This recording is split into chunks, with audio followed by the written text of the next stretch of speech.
Hi, everybody. Welcome on board. Welcome on board.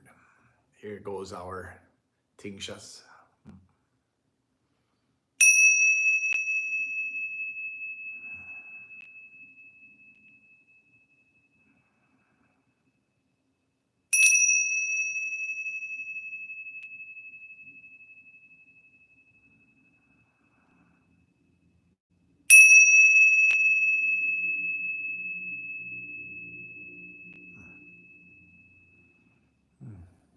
Hi, and welcome. I hope you're doing wonderful today. We are here on our weekly Monday Night Live, where we are creating a conscious community where we're all going to be sitting together. We're sitting together in this sacred space. And we're going to start with a talk. Ellie K, dear sister, so good to see you here. So good to see you here. Thank you on board. Um, so we are here to create a conscious community, and we're sitting here together every Monday evening to just keep supporting each other on this spiritual path and walk that we are all on. Yes? So it's interesting, right? Because whether you are on a spiritual walk consciously or not, we're still on our walk. We're still on our path. And what that means is that the experiences that we have before we come onto a spiritual healing path, they lead up to that point where we talk about reaching a bottom of some kind. We're talking about a dark night of the soul. We're talking about going through some very difficult times in order to start questioning our own narrative, our own ego walls or ego perception that it's been built up through our lives, right? We've been building up an ego perception of the world, and it's often based in our trauma as we grow up. And often when we have traumatizing or hard experiences when we grow up, we end up developing different habits and different ways of thinking so we won't have to experience that trauma again. And if the trauma has been severe enough, we end up building really thick walls around ourselves. And we may think that we're fine, right? We may think it's all the world, it's their problem. I'm not having a problem. But as we start to look at why is it that some situations always occur in my life the same way? Why do I find myself in certain situations over and over and over? Why is it that I feel this kind of pain, that kind of pain, pain in the heart, pain in the stomach, pain in the solar plexus area, pain in our heads, pain in our neck, in our throat, shoulders, wherever it might be? We can usually trace all of those physical ailments back into different forms of traumas that have occurred in our lives. And then because of this wall that we have built up, we have also put these feelings under lock inside of our body. So we have kind of pushed into ourselves different ways of feeling that are contracted. And it's much like either if you watch, I remember watching horror movies, and at some point I watched one movie, The Ring, and in The Ring there's a scene where this lady climbs out of a well, and then she climbs out of the screen of the TV that we're watching on. And I remember the feeling in my body going, wee, that's wrong, that's not supposed to be able to happen. And if we look at how we react when certain things happen in our lives, things that are reminding us of childhood trauma, we can easily see that it's almost the same reaction in our system. Almost like, oh, there's a contraction in our body saying, this is wrong, this is not supposed to happen. And when we're in these spaces, if we don't look at the trauma, if we don't look at what's going on, it's bound to happen again and again and again until we are ready to face our trauma, face what the situation is that makes us feel this way. And it can, of course, it can be tricky. There's no black or white answers on this arena of life. There's so many of these spiritual teachers and coaches and healers that we all want there to be like really black or white answers. Everything needs to be like this particular way and no other way. And of course, that's not how our world really truly works, right? Our world works a little more in the gray zone, where certain things happen at some times and they will affect you, and other times they may not. And just like what we call magic, it will work some ways at some points and in other ways in other times. Just like we look at the energy fields of our world, they fluctuate. The magnetic field, the electromagnetic field, and the ionosphere, and then the quantum field, it all fluctuates. And it fluctuates depending on many different reasons. But some of them are, of course, where the planets are in alignment. Some of them are, of course, where different energies are pulling on the ionosphere. So we are connected to it energetically. So we feel different things at different times. This is why the full moon affects us more than when there's not a full moon, or when we are in certain planets are in certain conjunctions with each other. It affects us in different ways. It's really kind of simple when we open our minds to it. And of course, it's super difficult if we want to believe that, no, this doesn't affect me at all. But it's interesting if you look at that too, right? Because you might see that thinking that the gravitational field of our Earth or the energy field of our Earth isn't going to affect us is a little bit like thinking that gravity doesn't affect me if I don't want it to. If I don't want electricity to affect me, it won't affect me, but it will, right? You know, we can try and put our fingers in that light socket in the wall and see what happens if you believe in it or not. So there is a lot to be said here for these unseen forces that are working on our planet. And as we come on our spiritual walk, when we start to question the narrative we've been living in, when we start to look at, oh my God, maybe there's something that I can look at. Because usually we have to come into a little bit of an empowering state for that to happen. We have to come into a little bit of a healing journey for us to have enough energy to have the courage to look at, maybe there's something going on with me. And it may not be that I'm wrong, right? It doesn't have to be as harsh as that. It could be that there are things in my energy system, in my chakra system, that is out of alignment, that is blocked, and that blocks the energy flow in my body. And either I get physical illnesses from it, or there's energetic pulls in my life that are pulling me into different situations that are of the same kind over and over. Personally, I've gone through, and today's theme is the timeline shifts, right? I'm back to the theme of timelines. And because it's a very interesting and fascinating theme. And as we look on, if we look on our lives, if you have the ability to look back on your life, and you look a little bit on different situations that have occurred. See, if you have watched, there's a movie called Interstellar, and I love that movie. I think it's a beautiful movie. And in that movie, there's a scene where the main character is about to leave his daughter to go out into space. And his daughter, who's like 11 or 12 at the time, Murph, she's very upset with him, and she feels deeply that he's not supposed to leave. Don't leave, don't go. And she cries her heart out. And when she does, I watched it not too long ago, and I was reminded of that scene. And I was like, oh goodness. In that sense, I've gone through similar situations in my life, where when I was young, in a situation in a relationship, this woman that I was dating, I was young, I was 17, 18, and she was going to go away for a year to America.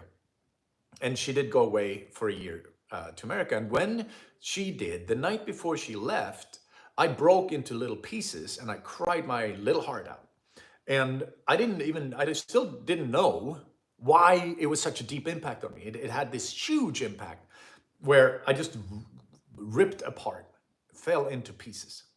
And when I looked at that movie, and then I see how life happened after that, my life, how it played out, and how her life played out, and that in some degrees, to a certain degree, everything fell in place in a beautiful way, but in another degree, there was a timeline between me and her that if it had played out differently, all of life would have turned out differently. Would it have been for the better always? Absolutely not. Would it have been for the better mostly? Maybe, maybe not. It's always hard to tell, right? But I know that it was a huge timeline shift in my life. As when she had left, I fell into pieces and I started, I guess you can say, abusing alcohol, drinking every day. And I also started using drugs, and I became a suicidal 17, 18-year-old. And I got kind of stuck in drinking for a while there. Then I got sober, and that also shifted my life a lot. Um, but when I look at these timelines, I've had other experiences of similar nature, whether it has been from some relationships in my life, or it has been certain job opportunities that have showed up and then gone away, or it has been other opportunities that popped up and they it fell apart last second and it shifted. And I can also see that there's been plenty of times when I've been in very violent situations, very dangerous and very violent. And in some of those situations, I was the aggressor, and some situations it was the other way. But I can also see how in those situations where it's been very dark, like no no Disney dark, it's been really dark. And uh, at one point, I was going to do something very violent to this one guy who had tried to kill my younger brother. And I stood outside of the guy's house, and I had a big knife, and I was going to hurt him. And as I'm about to knock on the door, I hear these loud voices inside of my head screaming, "This is wrong. Don't do this. This is wrong." And I remember that I felt bad leaving, but I also felt like, because the voices were saying, your life is gonna turn in on the wrong path. It's gonna turn negative. It's gonna turn dark, and in a way that's irreparable. So I was lucky enough to hear that. It happened, a bunch of years later. More things of the same similar nature happened, and again the voices showed up and said, "Go this way. Go that way. Don't go this way." And I was lucky enough to hear it, and it changed the course of the rest of my life. Because I also know that had I gone through with these actions, it would have been a completely alternate timeline that had been activated, and it would have been much, much darker. So luckily for me, I was able to hear when these timeline shifts were occurring. And as we get a little more on our spiritual path, when we go down this walk, like, so I was able to over time get out of that. It wasn't that I had a super violent mindset, but I got out of that frequency, the energy of it, right? Because if we are always practicing violence, or we think about violence or things of that nature, it's going to be a part of how we see the world and what we are attracting into our lives. And if we can then shift the trajectory we're on, we will also shift out of that frequency. But it takes conscious work. It takes that work of like recognizing that, oh my God, I was very lucky that I could hear those loud screams inside my consciousness, and these guides that came in and said, "Don't do this." And LK, yes, thank you. But what then happened was that I was able to hear other things too, right? So in 2012, I think it was, I was at this Viking burial site back in Sweden. It's not really a burial site, but it's sort of one, where tons of, like, 13 rocks are put in a circle, and the earth is hollow. It's you can hear it when you step on it, and it's in the middle of this hill, and I was standing on this hill, and I stood in the center of this circle. And I felt this energy just surging up through me. And I stood there, and in front of my inner vision, I saw these old faces, these old Viking-looking, long, kind of Lord of the Rings-looking faces. Some of them were male, some were female, but they were old. And they were hanging up in the air. And I asked, and I said, "Hi, who are you?" And they said they were the kings and queens of old. And I asked them, "What can I do for you?" And they said, "Go back to America and become a king." And of course, in 2012, I had just come home to Sweden. I didn't know that I were to return, that I would return 5 years later. And I didn't I wasn't aware that I could. And I came back, and then the years passed, and I didn't really think much more of it. I did a lot of meditation, I did a lot of healing work, but I didn't really think about that message that I received that day. And then I was coming back to America to do a bunch of commercials for these people who had a hotel that I know. And they said, and my mom and other people said, "You're not coming back, Marcus. You're going to stay." And I said, "No, I'm not." And and as I came back to America, I ended up staying. And it was this beautiful, that was again a timeline shift that I had no idea was occurring. Other people seemed to feel it. I didn't know it was going to happen. So I came back to America and then had this beautiful experience, in creativity and in romance, and had a really good experience that was a beautiful shift in my life. And then again, fell apart, then again, and then Reiki came my way, completely without my doing. And then the shaman teachings came my way, again, completely without my doing. And when my shaman teacher and I had met, she ended up getting to herself in a meditation. She called me up later and she said, "I'm supposed to initiate you into the tribe."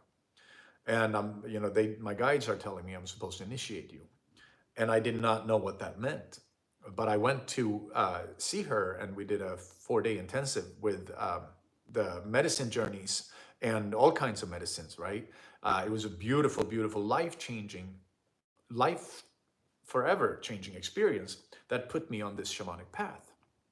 And it's been a beautiful growth journey ever since. It was a beautiful journey before, but it turned extremely different as I went into this space. And what I'm trying to say now is that when we can see, sometimes we can see life changes happening. We can see timelines shifting. And if we can be aware when it happens, so if you can step into both your divine feminine and your divine masculine, you will be able to both feel the creative flow of the divine feminine, right? The power and the energy and the earth force that's coming through the divine mother. But we can also step into our divine masculine that holds space. It holds beautiful space for the divine feminine to express itself. And when we move our awareness into that state, and that starts to, in my case, after I started healing more and more in the root chakra and the sacral chakra, life started flowing differently. And then it became easier to step into the divine masculine as well. And there's that yin and yang. There's that balance between the divine masculine and divine feminine. And that balance is not always as pretty as the world wants it to be, right? We live in a world where everything has to be polished. We live in a world where everything is supposed to be so politically correct. And not always nature and life isn't like that. It's only in our human construct that we're trying to make it that way. But nature is rawer, more raw than that. Nature is an expression of life itself. It's an expression of creativity, of love, of life happening. And that's not in the box. There's no box that can contain life itself. And this is stuff we can learn when we step out and sit with nature. When we go into nature and sit with the trees, sit with the grass, sit with the ocean, sit with the plants. Begin to recognize the power of life itself. And then we realize and recognize that we are that power. We have that power in us, and we are that power. And sometimes it's going to be very beautiful, and sometimes it's actually going to be kind of raw. There's going to be an expression of strength, of power, of energy. And that's a lot like in these healing sessions that I do. If you have heard them, you people who listen here. And, when we sit in that space, what's coming through is way more energetic forms than anything that fits in the box of the mind. What's coming through is this raw force of energy, raw force of life. And the vibrations are activating things in your system, which is partly why the animals like these healing sessions so much, because they can feel that energy of nature coming through. Of course, we have to be mindful that we sit in a loving space, that we sit in our deeper inner sense of love. We have to be in that state of like elevated sense of awareness, sense of higher self. So that when we sit with these energies, these flows, things that come through are of a healing, loving nature. That's why we open up sacred space. That's why we sit in sacred space, so we can keep our energy bubble clear. This is another reason why I would like to encourage you, if you have, like my dear Ellie Kay, a few years ago, she sent me these. She made these beautiful feathers with a heart. And we can use our feathers to clear our energy field. And I know it seems weird. When I first started my walk, and me and some friends were learning energy work, we learned different shamanic traditions back in 10, 12 years ago, back in Sweden. They were teaching me how to use the feather, right? To clean our aura, clean our energy field, and cut cords. We can cut the cords either with the side of the feather, or we can clean out the cords with the fine combs of the feather, right? And as we do that, you know, first I didn't feel anything. Well, I did feel something because I'm pretty sensitive to energy, but you may not feel anything until a little bit in. But then, like I noticed that I sat with a friend of mine in my house, and I felt very heavy after she left. And then I took these feathers, I took a feather, and back in Sweden we have a lot of swan feathers because there's hundreds of swans on the beaches. And I cleaned myself. And I felt like the energy that she had left was gone. I felt like, oh, I feel like I showered. Or if I came home from a busy day with a lot of people around me, I would also clear my energy field. And it would always do this beautiful magic of just putting me back in my system. And I realized that on some levels, like that it's very real, that we have an energy field around us is very, very real. And that this energy field is connected both to each other. That's why these healings also work really well when we sit like this, because we are connecting through the ether. We're connecting in the quantum field. Quantum field exists outside of time and space, right? So everything happens immediately. So, but when we use this feather to clear our energy field, the fine combs of this feather helps to clean off. Just like you comb through your hair, you're combing through the energy field and you're cutting cords. It's very, very helpful. So, hang on, a little bit of cacao. So it's a little tip to you to use a feather and sage, to smudge yourself and use the feather both to smudge and to clean your field. It really works. And then, you know, here's just a little tidbit. When I sat and I saw these feathers, and then you sit and you take in this feather, right? This one is from a bird that I was given the permission to take it. It's the same bird that my beautiful foot claw came from. It's here in California. It's a California vulture. And it was hit by a car. And it's interesting because I was allowed to take the foot and the feathers. But when I was sitting and holding the foot and the feather, I could suddenly feel how the bird died, the impact of the car and the windshield that hit it. And I could feel those feelings. It was stuck in the field.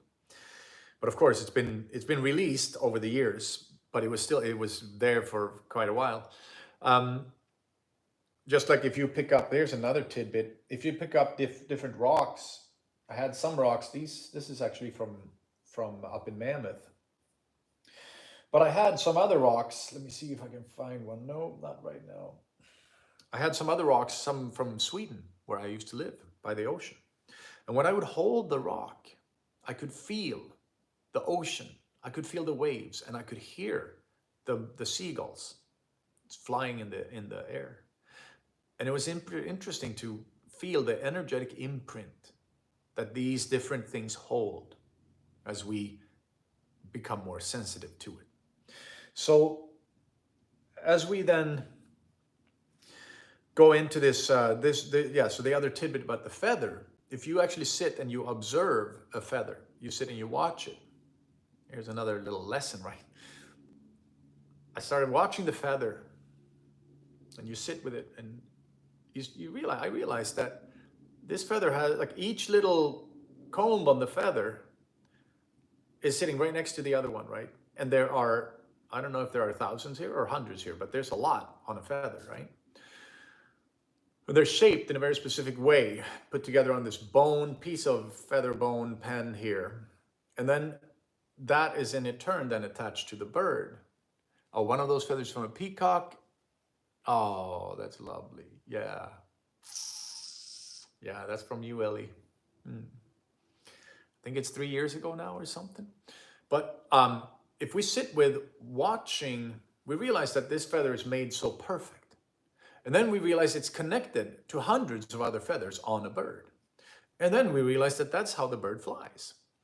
And at least for me, when I sat with that and I realized, oh my God, the intelligence of creation behind that is so vast, because it created it not with a model, right? When we humans nowadays create something, we make airplanes based on the design of birds. Oh, beautiful. The peacock is a symbol for the divine feminine. Beautiful, Ellie. Thank you. So when we sit with a feather and we realize that we humans based the invention of the airplane on the birds, but the feather and the bird was created from scratch. Life, the intelligence of life itself, created this feather in all its perfection, and the bird that was attached to it with all the functions.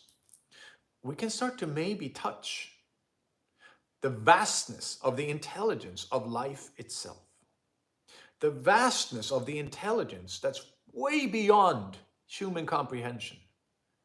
Because of course, we want to believe that we are the crown of the kingdom, that we are as intelligent as anything that's ever been here. But we fail to see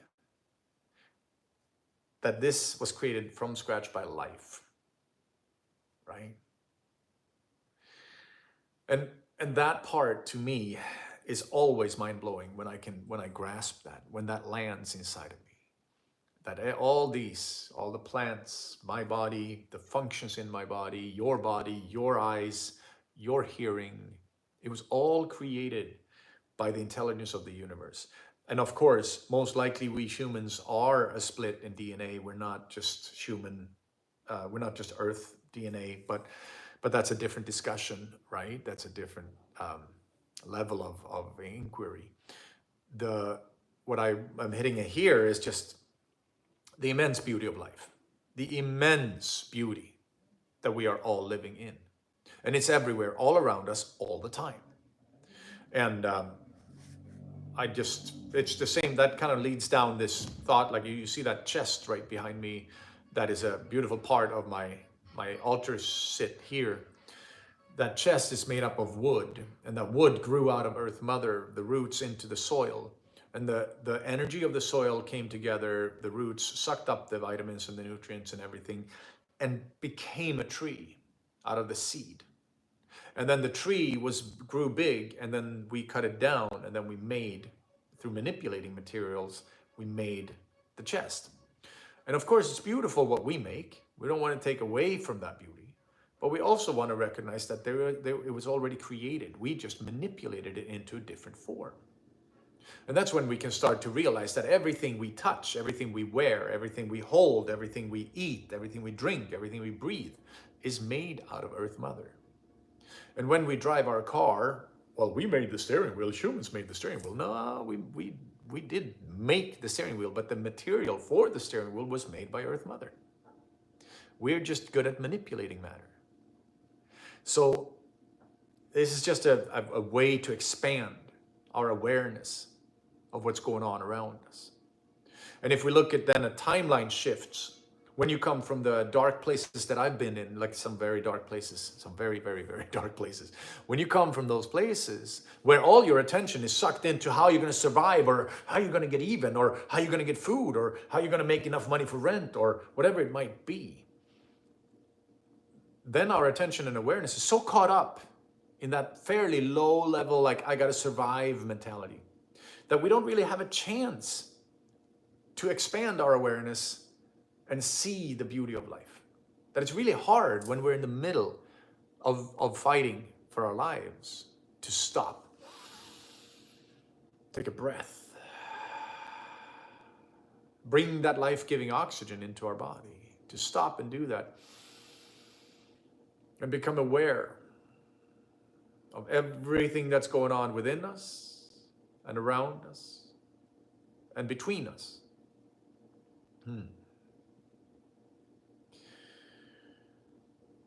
So one of the thoughts of today was to become aware that when you are in the middle of a timeline shift, the more we bring our awareness to it, we will feel it happening.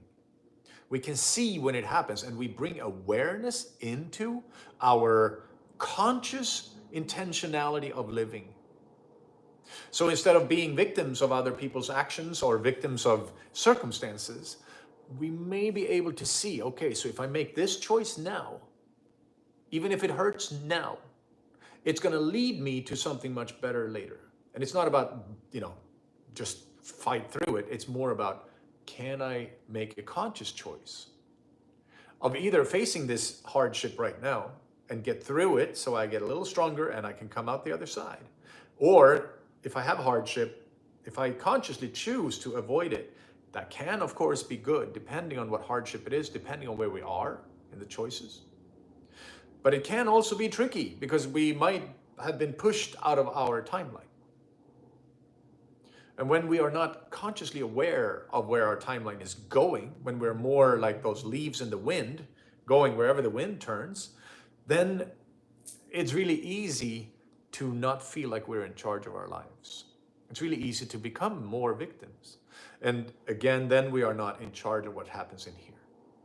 So as the divine masculine can rise up in you, and you become a little more like, okay, so I'm here right now. I have a solid foundation to stand on. What are the choices I want to make in my life? What would I want to incorporate? What do I want to have in my life? What do I not want to be a part of my life? Can I make those choices consciously? And as we do begin to make it consciously, your life changes completely. And we're starting to live from a very spiritual platform, where we make choices that are healthy for ourselves and often others as well. And often it can be helpful to have a good no in your body. To have a solid no can be very helpful for yourself and others. Boundaries are very, very helpful and very healthy. But usually we don't really think that way because we're not taught that growing up. We don't really learn it, right? Well, some of us do, but most of us don't. So anyway, I hope that made some sense around the timelines that we've been on, that I've been on, and that the choices, once we begin to bring consciousness into our choices, we can, on purpose, begin to shift our lives into a healthier state. And when you begin to go into a healthier state, the options that come your way are more and more healthy options. So what used to look so horribly difficult may not be so hard anymore. When I lived more in that state of, call it victimhood or just survival, a lot of things everything that came my way got a little worse. I would make choices that were not from the highest good, from my higher self, and I would choose just to survive, and then I'd choose it again to not survive. It was like a downward spiral until I bring consciousness and awareness into myself. And when I start building that platform and I take breaths, I start to breathe into my system so that not everything has to be so panicked and immediately, right? It can be a long-term plan. It can be a long-term shift. But now you're choosing the shift. You are choosing to shift your energy into a different field. I love it. I really love that. So we're going to go into the healing part of our session. And I encourage you to make yourself a bit comfortable. See if you can find a way to relax into your body. Take a few deep breaths into your system. Just breathe in. Feel that relaxation happening all the way down to the crown, the sacral and the root chakra. And yes, we can expand up in the crown chakra as well, but breathe in deeply.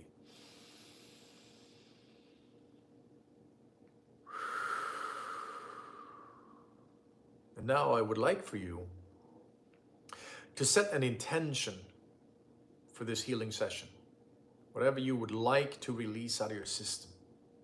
And we will support you to do so.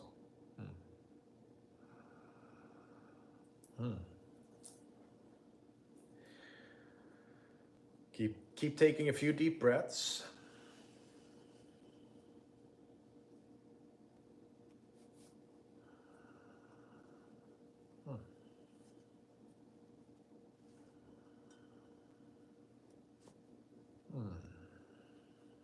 Keep going. Let your shoulders come down. Relax a little. Even if it's been a busy day, relax. Relax into your system.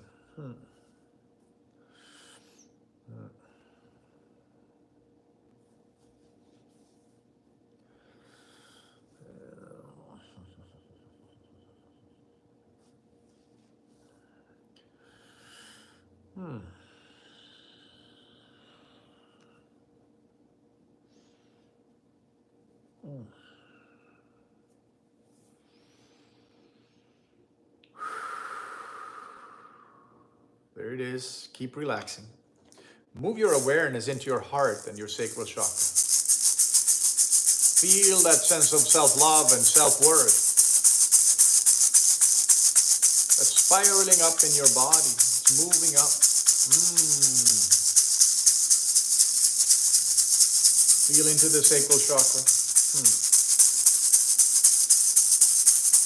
Know that you are life force energy.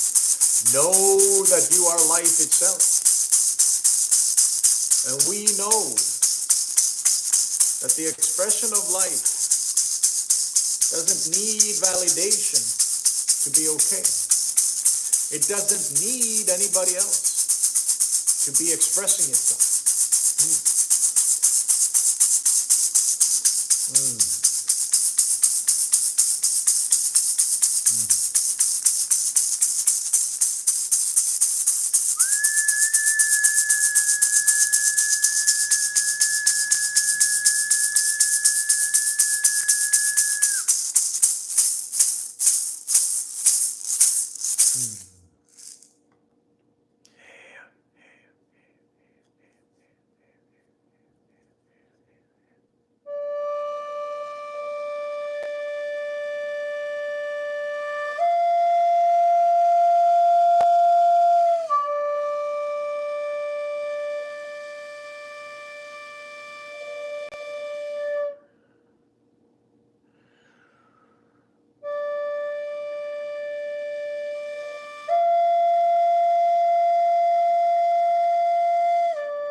I am Shaman Marcus, and I'm of the tribe of the kings and queens of old. And I invite us all to this healing session right here, right now.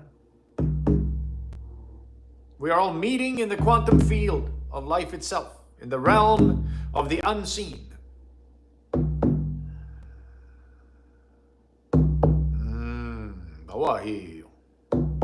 And I invite the winds of the south, represented by the serpent, the feminine healing power of our world, to come here and hold sacred space for us, and to activate the deepest level of healing in every part of our body. From the root chakra, sacral chakra, and up.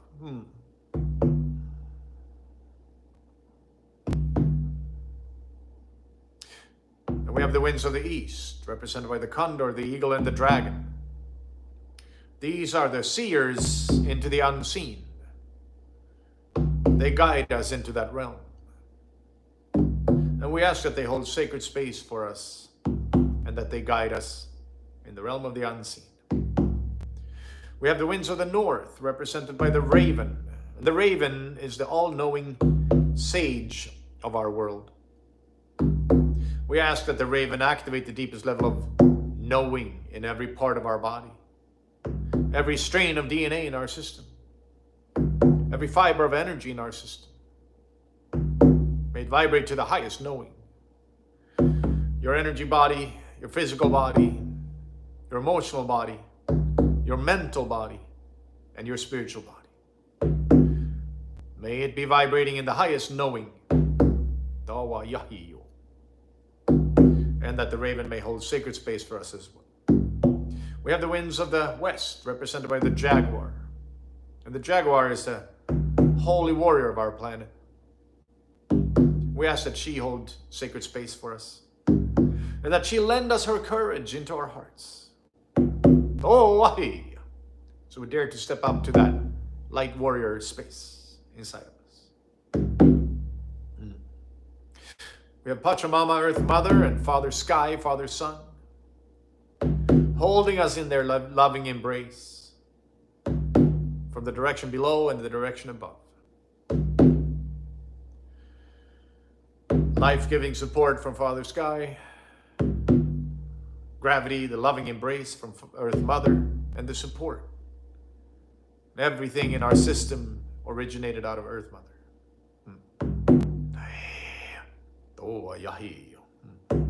The process of life itself. We have Saint Michael with the sword of light, sword of truth. And we ask that Saint Michael come here and help cut the cords, the energetic ties that we may have. Cut the cords when it's for the highest good of all involved.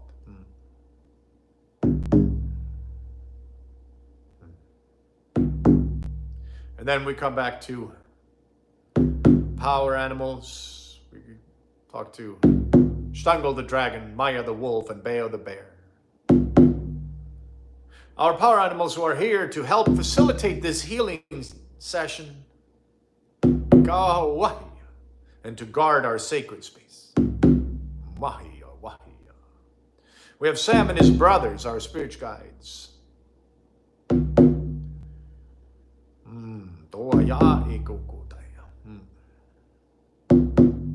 They facilitate the healing, they guide us, and they guard our space.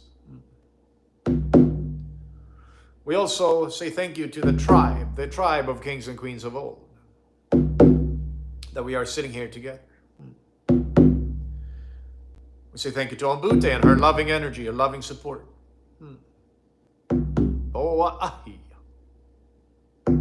Then we come over to the ancestors, friends and family on the other side of the veil. They guide us, they watch out for us, they look out for us. We have life force energy itself. Up the spine. We also have Paramahansa Yogananda, Sri Yukteswar Giri, Lahiri Mahasaya, Mahavatar Babaji, and Sri Ramana Maharishi. The Guru lineage that are very high vibration, very high frequency.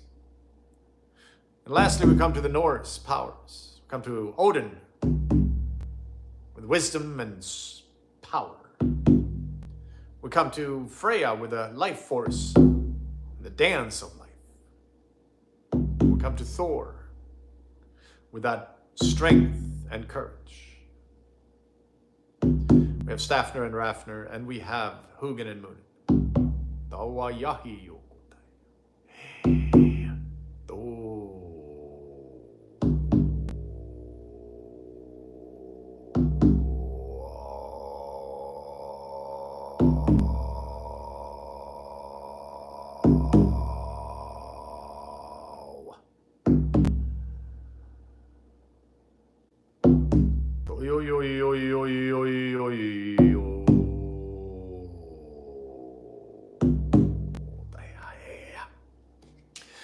Taia wahi yoko taia teo wahia.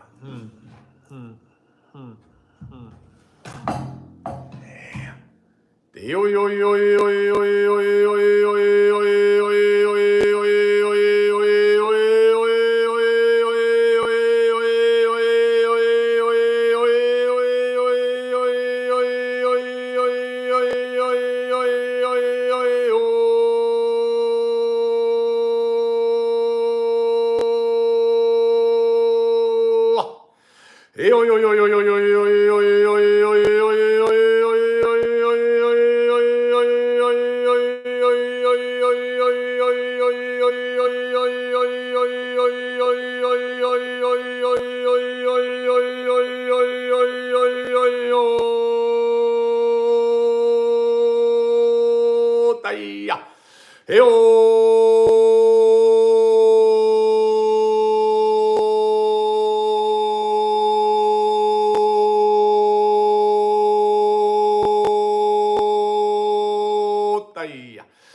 Ew, why? Why? Oh, why? Oh, why?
I am Shaman Marcus. I'm of the tribe of kings and queens of old.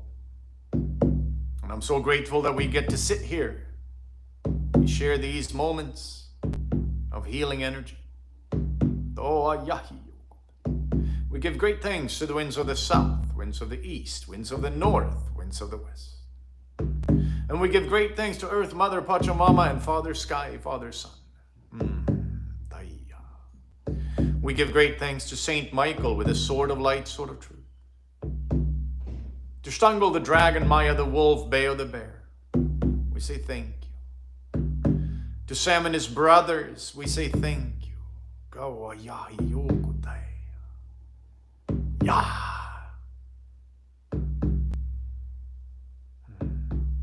To the tribe of kings and queens of old, we say thank you. To Umbute and her loving energy.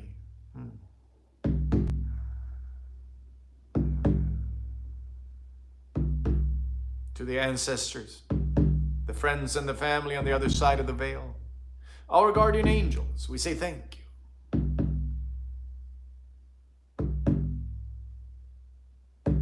To life force energy itself.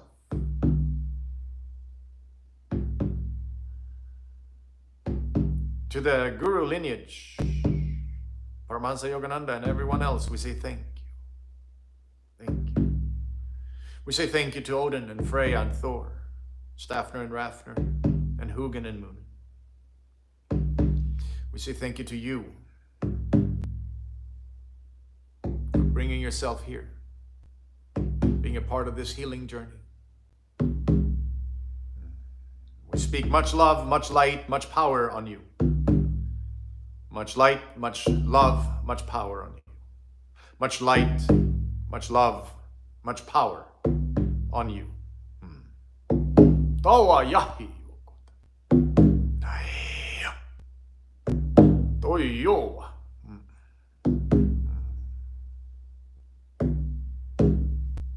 Teo wahi.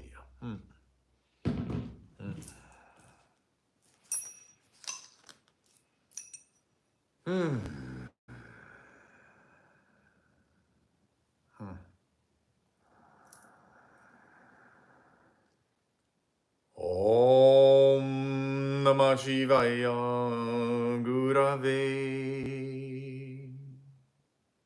Satchidananda Murataye Nishprapanchaya Shantaya Niralambaya Tejase Om Namah Shivaya Gurave Satchidananda Murataye Nishprapanchaya Shantaya Niralambaya Tejase Om Namah Shivaya Gurave Satchidananda Murataye Nishprapanchaya Shantaya Niralambaya Tejase Om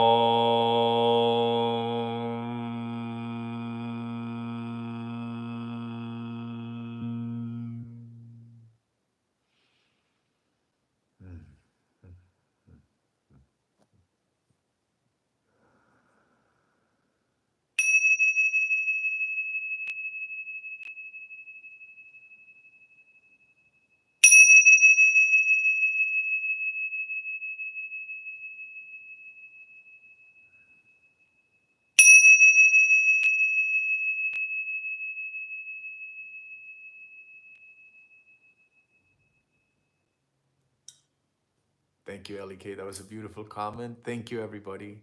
So lovely to have you all here. Beautiful blessings for all. May you continue to be light. May we continue to be light. Yes, we are light. We just have to connect to it. Yes. Get past the mind, the negative programs of the mind. Find our way into our heart and our light. Yes. All right, everybody. Thank you for being light warriors. Thank you for being on this path. Light bearers, light warriors, light workers. Thank you, everyone. Have a beautiful, beautiful week. Don't forget to check out my book, The Four Elements. It's a lovely book, The Four Elements, We Are Earth Mother. The intention is to connect us back to nature, back to ourselves, back to life. And I wish you a beautiful, lovely, amazing week. I will see you again next week. We'll be here on Monday, and there should be a video coming up before then. Hope all is well. Much love, much light, much power. Namaste and aho.